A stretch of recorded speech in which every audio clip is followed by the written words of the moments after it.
قاری محمد طیب قاسمی کے YouTube channel کو سبسکرائب کیجیے اور امن کے پیغام کو پھیلانے میں ہماری مدد کیجیے اور نیچے دیے گئے ہوئے بیل آئیکن کو کلک کریں تاکہ ہر آنے والی نئی ویڈیو آپ کو براہ راست مل سکے۔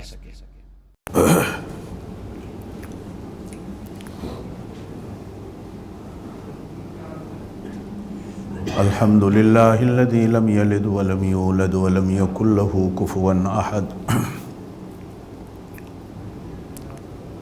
أشهد أن لا إله إلا الله وحده لا شريك له وأشهد أن سيدنا ونبينا وشفيعنا محمدا عبده ورسوله أرسله الله إلى كافة للناس بشيرا ونذيرا وداعيا إلى الله بإذنه وسراجا منيرا أما بعد أعوذ بالله من الشيطان الرجيم بسم الله الرحمن الرحيم إن الذين سبقت لهم من الحسنى أولئك عنها مبعدون صدق الله العلي العظيم وبلغنا رسوله النبي الكريم الأمي الأمين ونحن على ذلك لمن الشاهدين والشاكرين والحمد لله رب العالمين اللهم صل على محمد وعلى آل محمد كما صليت على إبراهيم وعلى آل إبراهيم إنك حميد مجيد اللهم بارك على محمد وعلى آل محمد كما باركت على إبراهيم وعلى آل إبراهيم إنك حميد مجيد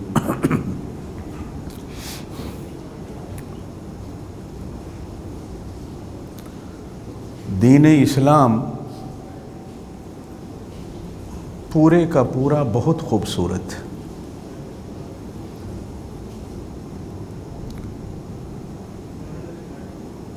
جس طرح اسلام کو نازل کرنے والے اللہ اور اللہ نے اپنے جن محبوب کو دین اسلام دیا، جس طرح وہ خوبصورت ہیں، نہ کہیں اللہ میں عیب، نہ کوئی کمی، نہ کوئی کجی۔ جس طرح اللہ کے نبی کے اندر نہ کوئی عیب، نہ کوئی کمی، ہر شے میں کامل، اسی طرح دین اسلام بھی پورے کا پورا خوبصورت۔ اور مزے کی بات یہ ہے کہ جو آدمی دین اسلام کو اپناتا ہے، اللہ اس کو بھی پورا پورا خوبصورت بناتا ہے۔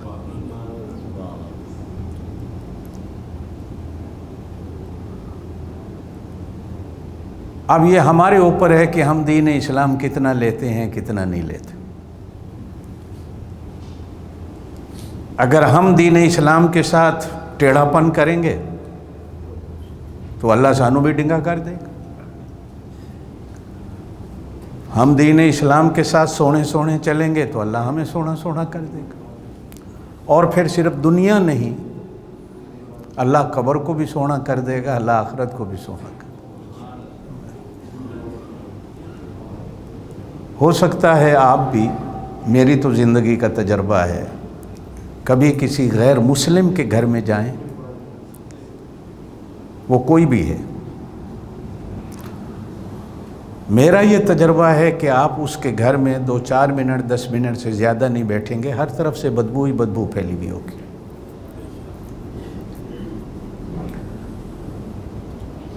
کمزور سے کمزور مسلمان کے گھر میں چلے جائیں، صاف ستھرا بھی نہ ہو تو آپ کو اس گھر کے اندر سے وہ بدبو نہیں آئے گی جو آپ کو غیر مسلم کے گھر کے اندر سے آئے گی۔ یہ تجربے کی چیزیں،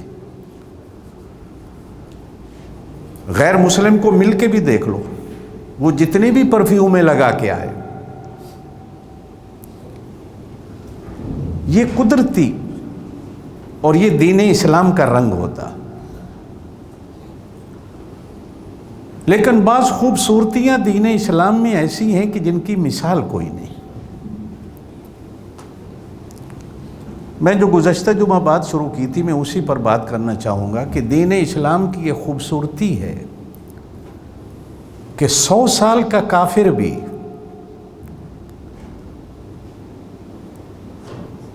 ایک دفعہ دل اور زبان سے کلمہ پڑھ لے تو 100 سال کے جتنے بھی اس کے گناہ ہوتے ہیں، چاہے وہ کفر کے ہوں، چاہے وہ شرک کے ہوں، چاہے وہ زنا کے ہوں، چاہے وہ قتل کے ہوں، چاہے وہ ماں باپ کی نافرمانیوں کے ہوں، چاہے بیٹیوں کو زندہ درگور کرنے کے ہوں، اللہ پاک کلمے کی برکت سے سارے معاف کر دیتا۔ یہ میں نہیں کہہ رہا، یہ اللہ قرآن میں کہتا، یا عبادی الذین اسرفوا، اے میرے بندو جو اپنی جانوں پہ ظلم کر بیٹھے ہو، آؤ، لا تقنطوا من رحمت اللہ، اللہ کی رحمت سے نا امید نہ ہونا، ان اللہ یغفر الذنوب جمیعا۔ اچھا، جو شرک ہے نا، یہ ایک ایسا گناہ ہے جو بغیر توبہ کے معاف نہیں ہوتا۔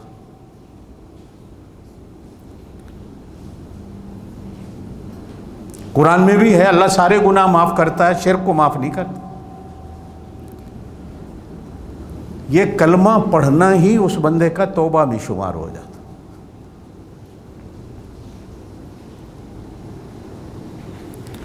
یہ اتنی بڑی دولت ہمارے پاس ہے کلمے کی۔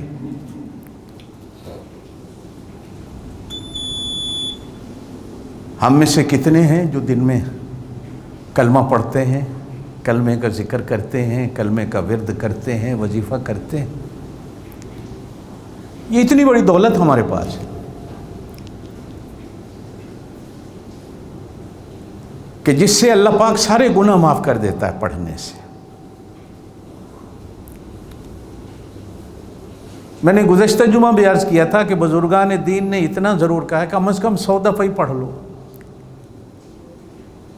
قیامت والے دن جب قبر سے اٹھے گا تو اللہ پاک اس کے چہرے کو آسمان کے چاند کی طرح چمکتا ہوا کر دے۔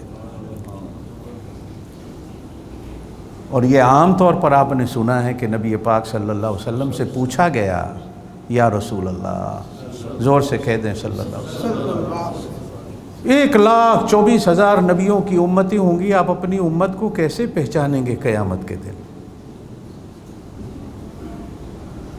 تو نبی پاک صلی اللہ علیہ وسلم نے فرمایا، میری امت وضو میں جسم کے جتنے حصے دھوتی ہے یا مسح کرتی ہے، یہ قیامت کے دن آسمان کے ستاروں کی طرح چمک رہے ہوں گے،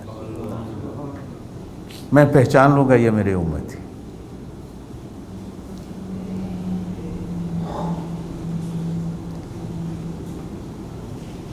اور امت بھی پہچانے گی یہ میرے نبی ہیں، زور سے کہہ دیں صلی اللہ علیہ وسلم۔ یہ جو تار ہے نا اندر کی، جو نبی علیہ الصلوۃ والسلام سے ہماری جڑی ہوئی ہے،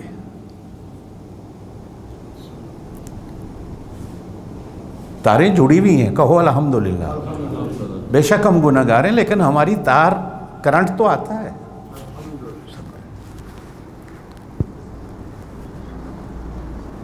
یہ جو ہم کبھی ہسپتال میں جاتے ہیں، ایکس رے کراتے ہیں،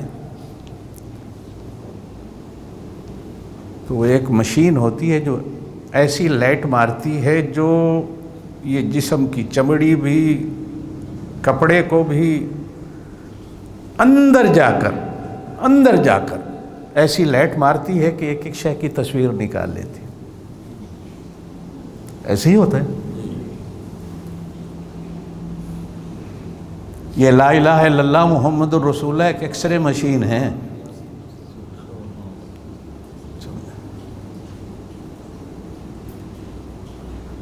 ادھر سے بھی، ادھر سے بھی، ادھر سے بھی اور ادھر سے بھی، ہمارا اندر بھی نہ اس سے کچھ چھپا ہوا ہے اور نہ وہ اپنے نبی سے چھپنے دیتا ہے۔ زور سے کہہ دیں صلی اللہ علیہ وسلم۔ اس لیے تو آپ نے فرمایا کہ ہر جمعرات کو میری امت کے عمل مجھ پر میری قبر میں پیش ہوتے ہیں. میں اپنی امت کو دیکھتا ہوں،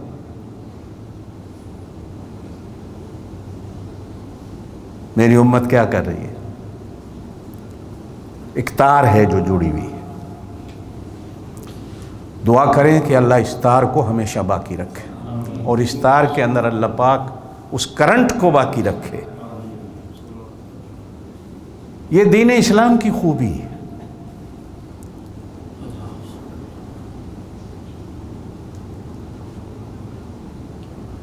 بڑے بڑے کافروں نے جب نبی علیہ الصلوۃ والسلام کے سامنے کلمہ پڑھا تو اللہ پاک نے پچھلے سارے گناہوں کو مٹا دیا، جتنے بڑے بھی تھے. یہ قرآن کہتا. اب ایک بات کہہ کے میں آگے چلوں، اس میں آنے والے کا کمال نہیں ہوتا، کمال میرے نبی کی نظر کا ہوتا، جو ایکس رے مشین کے اندر لائٹ ہوتی ہے. بس ایک دفعہ نبی علیہ السلام نے کسی کو ایسے دیکھا ہے نا، بس سمجھو وہ پہنچ گیا. اس لیے کہ نبی علیہ الصلوۃ والسلام کی نظر آپ اور میں تو یہاں دیکھ رہے ہیں نا، وہ تو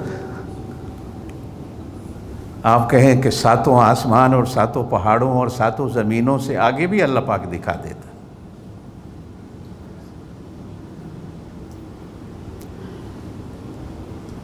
نبی علیہ السلام کے غلاموں کو بھی دکھا دیتا اللہ. سیدنا فاروق اعظم رضی اللہ تعالیٰ عنہ جمعے کا خطبہ دے رہے تھے. آپ نے ایک فوج بھیجی ہوئی تھی ملک افریقہ میں،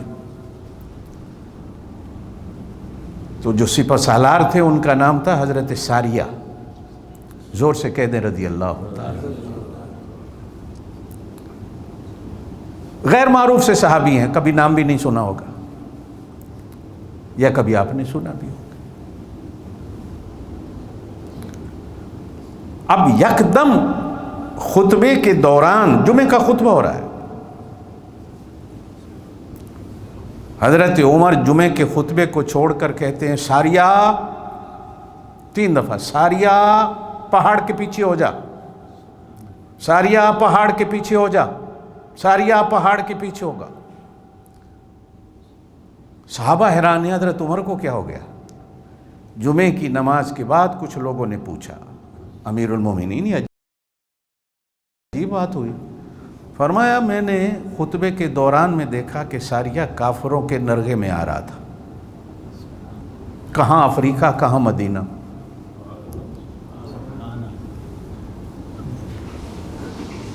تو کسی نے کہا کیا آپ کی آواز پہنچ گئی؟ فرمایا وہ پہنچانے والے نے پہنچا دی. حضرت ساریہ 2 مہینے کے بعد جب واپس آئے سلامتی کے ساتھ، تو مدینے والوں نے پوچھا، کہا اللہ کی قسم ہے میرے کان میں ایسی آواز آ رہی تھی جیسے حضرت عمر میرے سامنے کھڑے ہیں. بابا یہ میرے اللہ کی طاقت اور قدرت ہے، اس سے انکار نہ میرے بس کی بات ہے نہ آپ کے بس کی بات ہے.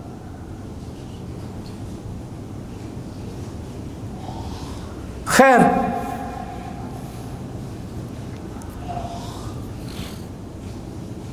میں نے گزشتہ جمعہ عرض کیا تھا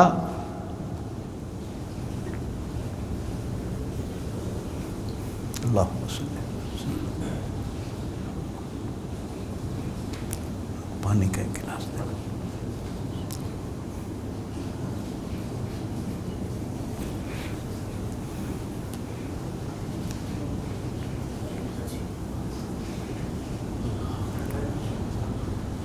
جناب ابو سفیان سے زیادہ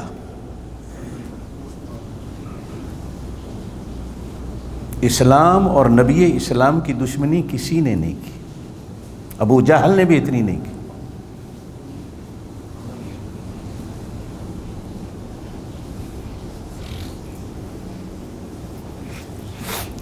دو ابو سفیان تھے. ایک ابو سفیان حضور کے چاچا حارث کے بیٹے تھے. یہ حضور علیہ السلام کے ساتھ چھوٹے تھے, کھیلتے بھی رہے اکٹھے, ہم عمر تھے. اور یہ بلا کی شاعر تھے. حضور سے سب سے زیادہ دوستی مکے میں اس بندے کی تھی. لیکن جب حضور نے نبوت کا اعلان کیا تو یہ سب سے بڑا دشمن چاچے کا بیٹا تھا, جو بچپن میں ساتھ کھیلتا رہا.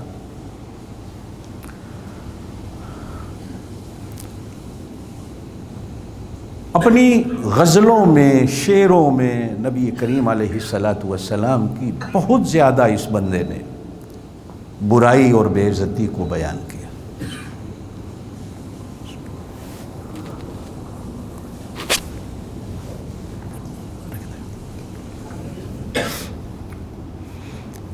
دعا کرتے رہنا اللہ صحت دے, گاڑی چلتی رہے.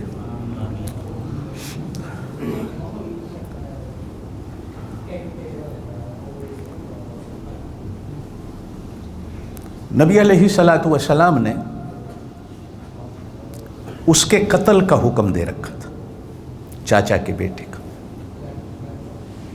کہ یہ جہاں جس کو ملے مسلمان کو چاہیے اس کو قتل کر دے.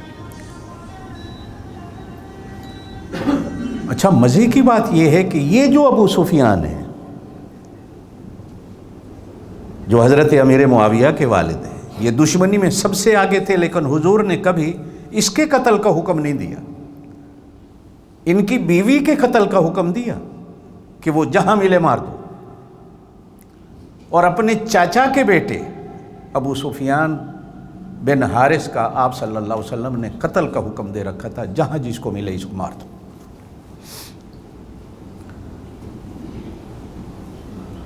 ایک بار اللہ نے اس کے دل کو پلٹا ایمان کے لیے. آپ مدینہ سے مکہ آ رہے تھے فتح کرنے کے لیے, اور یہ چاچا کا بیٹا مکے سے مدینے کلمہ پڑھنے جا رہا تھا.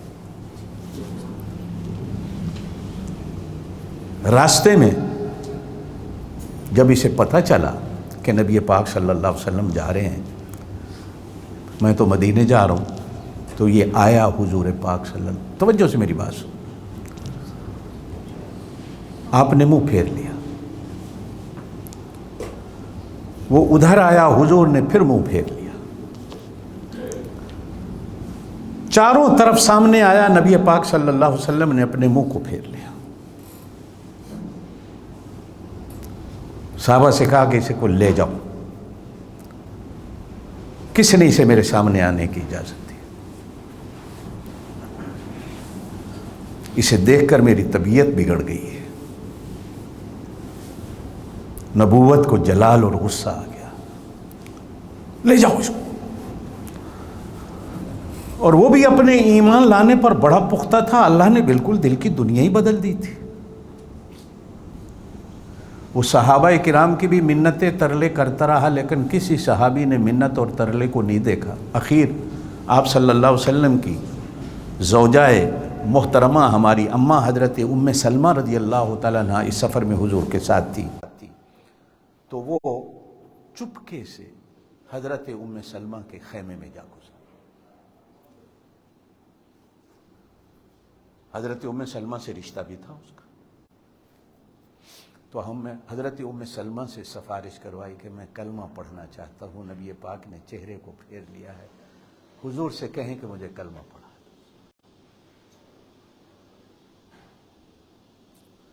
حضرت ام سلمہ رضی اللہ تعالی عنہا, میں تفصیل میں جاؤں گا تو بات لمبی ہو جائے گی, صرف اتنا کہتا ہوں کہ انہوں نے جا کر سفارش کی.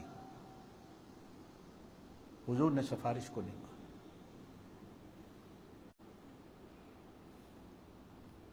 حضرت ام سلمہ نے حضور کے جلال کو دیکھا, واپس پلٹ آئی خیمے. پھر گئی نبی پاک صلی اللہ علیہ وسلم نہیں مانے. آخر وہ حضور پاک صلی اللہ علیہ وسلم کے خیمے کے دروازے پر کھڑے ہو کر کہتا ہے کہ میں اپنے بیٹے کے ساتھ کلمہ پڑھنے مدینے آ رہا ہوں. میں اپنے سارے گناہوں کی معافی مانگتا ہوں. اور زور سے کہتا ہے لا الہ الا اللہ محمد رسول اللہ کہتا ہے، اور کہتا ہے میں اپنے بیٹے کو لے کے کسی جنگل میں جا رہا ہوں، کوئی شیر کھا جائے، بھیڑیا کھا جائے، میں آئندہ آپ کے سامنے نہیں آؤں.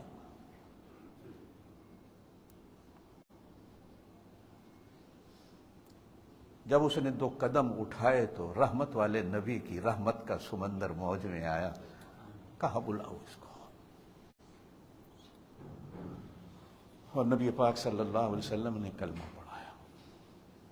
پھر یہ ابو سفیان، حضرت ابو سفیان رضی اللہ تعالیٰ، یہ حضور کے چاچا کا بیٹا، جن ابو سفیان کی میں بات کر رہا ہوں، یہ نبی پاک صلی اللہ علیہ وسلم کے عرب کی دھرتی پر سب سے بڑے دشمن تھے. لیکن نبی پاک صلی اللہ علیہ وسلم نے اس کے قتل کا حکم نہیں دے رکھا.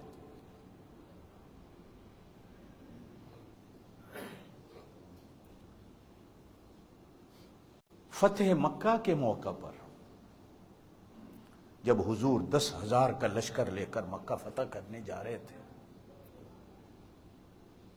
تو راستے میں حضور کے چاچا حضرت عباس بھی مکے سے کلمہ پڑھنے کے لیے مدینے جا رہے تھے.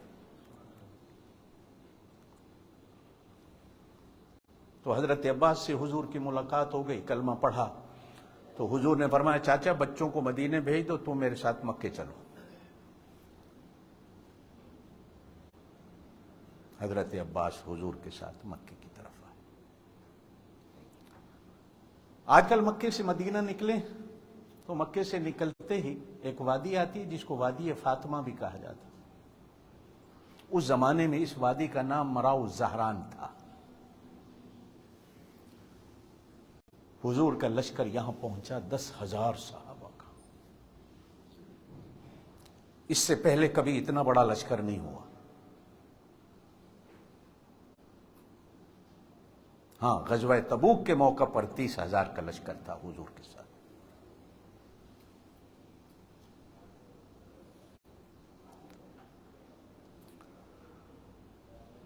حضرت عباس نے مراؤ الزہران پر وادی فاطمہ کے علاقے میں رات کو بیٹھے سوچا کہ حضور کا لشکر اگر مکے پہ اس طرح چڑھائی کرتا ہے تو مکے والوں کا کیا ہوگا. چونکہ بڑے تھے، قریش کے سردار تھے حضرت عباس بھی.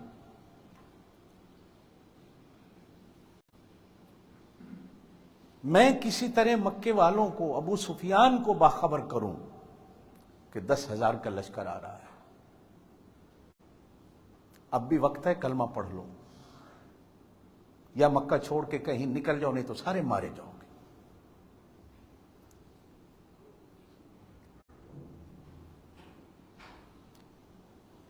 حضرت عباس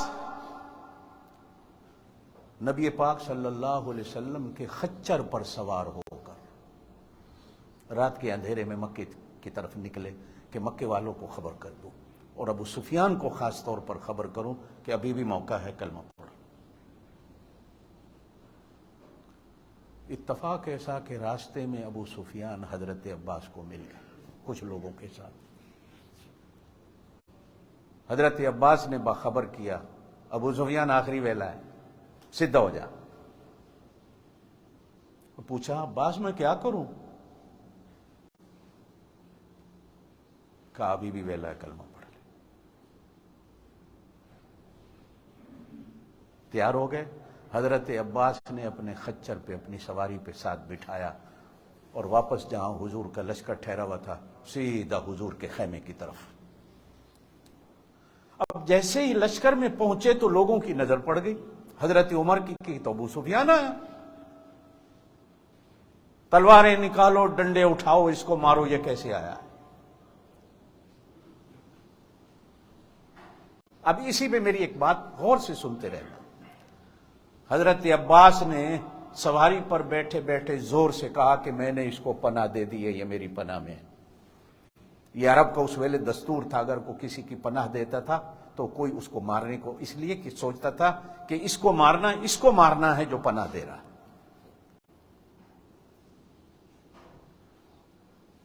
سب نے اپنی تلواریں واپس کر لی کہ حضرت عباس نے پناہ دے دی. اب حضرت عباس سیدھا اپنے سواری کو حضور کے خیمے میں لے گئے. آپ صلی اللہ علیہ وسلم نے دیکھا سب سے بڑا دشمن اندر آ گیا ہے. حضرت عباس نے کہا یا رسول اللہ، زور سے میں نے اسے پناہ دے دی اور یہ کلمہ پڑھنے آیا. نبی پاک صلی اللہ علیہ وسلم حالانکہ کلمہ پڑھانے میں دیر نہیں کرتے تھے، جب بھی کوئی آیا کلمہ پڑھا دیا، کیا پتا کہیں یہ کلمے کے بغیر مر نہ جائے. لیکن حضور نے کہا چاچا اسے لے جاؤ، فجر کی نماز کے بعد لے آؤ، پھر دیکھیں گے کیا کہا. اب حضرت عباس جناب ابو سفیان کو اپنے خیمے میں لے گئے، رات بھر برین واش کیا. غریب کا دماغ جلدی واش ہو جاتا ہے. چودھری دا وڈیرے دا جڑا ہوئے نا، خان نواب دا، او دا دماغ بڑا اوکھا،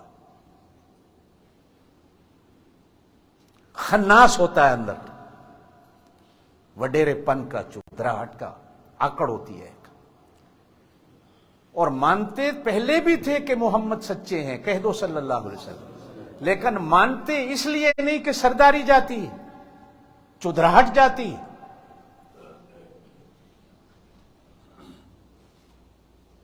آپ صلی اللہ علیہ وسلم نے فجر کی نماز پڑھی تو حضرت عباس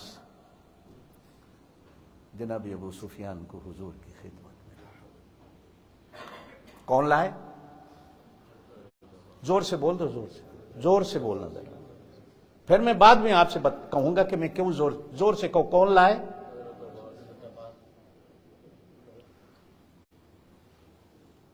ابو سفیان حضور کے قدموں میں بیٹھے.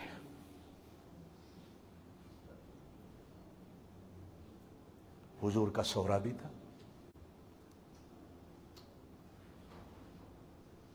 حضور کا، ہمارے ہاں سسر کا احترام ہو نہ ہو، عرب کی دنیا میں داماد اور سسر کا احترام اپنے باپ اور اپنی اولاد سے بھی زیادہ ہو. حضور نے ہاتھ پکڑ کر اپنے ساتھ اپنے بستر پر بیٹھا.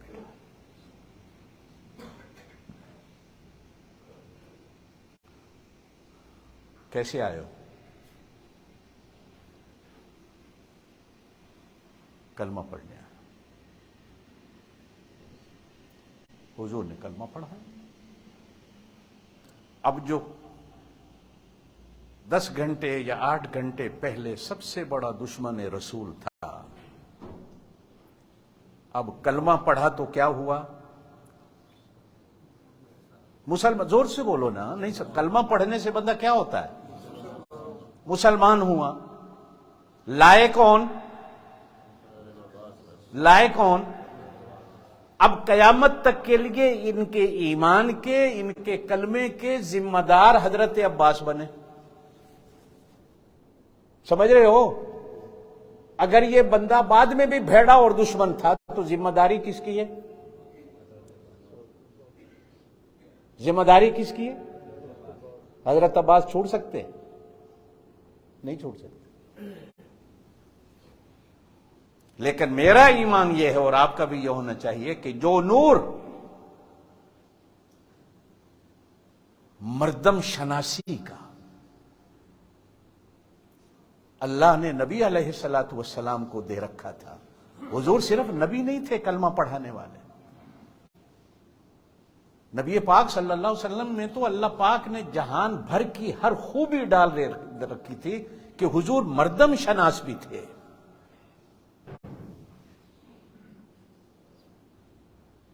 آپ صلی اللہ علیہ وسلم نے ہر ذمہ داری ہر بندے کو نہیں دی.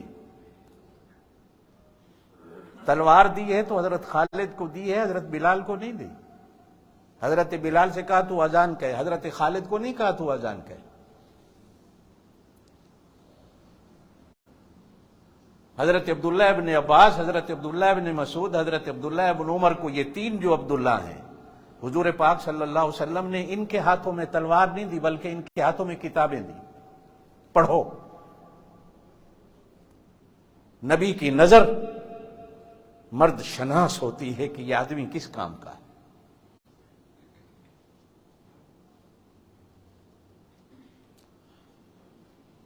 اب جب کلمہ پڑھا تو اب کیا ہو گئے؟ کیا ہو گئے؟ پڑھایا کس نے کلمہ؟ نبی علیہ زور سے کہو نا. اگر یہ بندہ بعد میں بھی دشمن رہا تو نبی علیہ السلام نے اس کو پہچانا نہیں؟ حضرت عباس نے اس کو پہچانا نہیں؟ حضور نے کیوں کلمہ پڑھا؟ آج تک لوگوں نے حضرت ابو سفیان کو معاف نہیں کیا، اب بھی لوگوں نے کافر لکھتے ہیں، اب بھی لوگوں نے مسلمان نہیں کہتے. اگر وہ مسلمان نہیں تھے تو نبی کی نظر پر اعتراض آتا، نبی کی پہچان پر اعتراض آتا کہ نبی علیہ السلام پہچان نہیں سکتے کہ میں کس کو کلمہ پڑھا، یہ تو اللہ سے کافر کا کافر ہے. اور پھر نبی علیہ السلام پر اعتراض نہیں بلکہ اس ذات پر اعتراض ہے کہ بھیجنے والا تو وہ تھا جو ہر بندے کی ایک ایک رگ کو جانتا. اسے نہیں پتا تھا یہ بات میں کافر ہو جائے گا، میں نبی اپنے محبوب کی خدمت میں کیوں بھیجوں؟ وہ ملا بھی جاہل ہے، وہ ملنگ بھی پاگل ہے، وہ ذاکر بھی پاگل ہے، وہ کتاب لکھنے والا بھی پاگل ہے کہ جو حضرت ابو سفیان پر اعتراض کرتا ہے وہ حضرت ابو سفیان پر اعتراض نہیں، وہ نبی کی ذات پر آتا ہے، حضرت عباس پر آتا ہے، اور پھر ہمارے مولا خالق و مالک اپنے اللہ پر اعتراض آتا ہے کہ اللہ نے اس کو نبی علیہ السلام کی خدمت میں کیوں بھیجا. اب اگلی بات جو ہوئی وہ میں پچھلے جمعہ میں کر چکا ہوں، آگے چلتے ہیں. میں نے گزشتہ جمعہ یہاں بات ختم کی تھی کہ آپ صلی اللہ علیہ وسلم نے مکہ فتح کیا تو اب یہاں سے حضور حنین اور طائف کو فتح کرنے کے لیے مکہ سے تشریف لے جاتے. حنین مکہ سے 18-20 کلومیٹر کے فاصلے پر ہے، میل کے فاصلے پر ہے، اور طائف مکہ سے 70-80 میل کے فاصلے پر. حضور خچر پہ سوار تھے. کس پہ؟ اب وہ 10,000 وہ لشکر تھا جو مدینے سے آیا، جو مکے سے مسلمان ہوئے وہ بھی حضور کے ساتھ چل پڑے چونکہ مکہ فتح ہو گیا. حضور خچر پہ سوار تھے. خچر کی مہار ہوتی ہے جو گلے میں اس کے رسی ڈالی جاتی. جنہوں نے گدھے اور خچر کی سواری کبھی کی ہو، گھوڑے کی ہو، تو ان کو پتہ ہوگا. آپ تو چونکہ ماشاءاللہ جہازوں پہ سفر کرتے ہیں، آپ کو بھی پتہ ہوگا کہ گدھے یا گھوڑے پر کیسے بیٹھا جاتا ہے. خچر کیا ہوتا ہے؟ گدھے اور گھوڑے کے درمیان میں ہوتا ہے. یہ گدھے سے بڑا ہوتا ہے، گھوڑے سے چھوٹا. حضور علیہ السلام کے پاس خچر بھی تھے، گھوڑے بھی تھے، گدھے بھی تھے. حضور نے گدھے پر بھی سواری کی. ہاں، اور اس خچر کی صفت بھی بتا دو. یہ خچر حضرت ابراہیم علیہ السلام کے پاس خچر تھا، اس کی اولاد میں سے. اور اللہ نے اس خچر کو اتنی عقل دے رکھی تھی ہم سے بھی زیادہ کہ حضور صلی اللہ علیہ وسلم نے کبھی کسی کو بلانا ہوتا یا کام کہنا ہوتا بلا کر، حضرت بلال نہیں ہے تو حضور کس کو بھیجے؟ جا فلانے بندے کو بلا کے لا. تو حضور خچر کو کہتے تھے جا فلانے کو بلا کے لا. تو اتنا سمجھدار تھا کہ سیدھا اس صحابی کے دروازے پہ جاتا تھا اور دروازے کو جا کر سر مارتا تھا. گھر والے سمجھ جاتے تھے کہ نبی علیہ السلام نے بلایا. ہم سے سیانا تھا نا، زور سے بولو، ہم سے. ہمیں تو نبی بلائے تو ہم نہیں سنتے.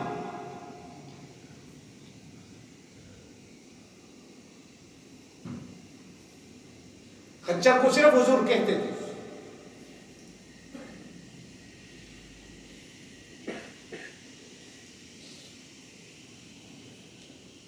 بیل، گھوڑا، گدھا،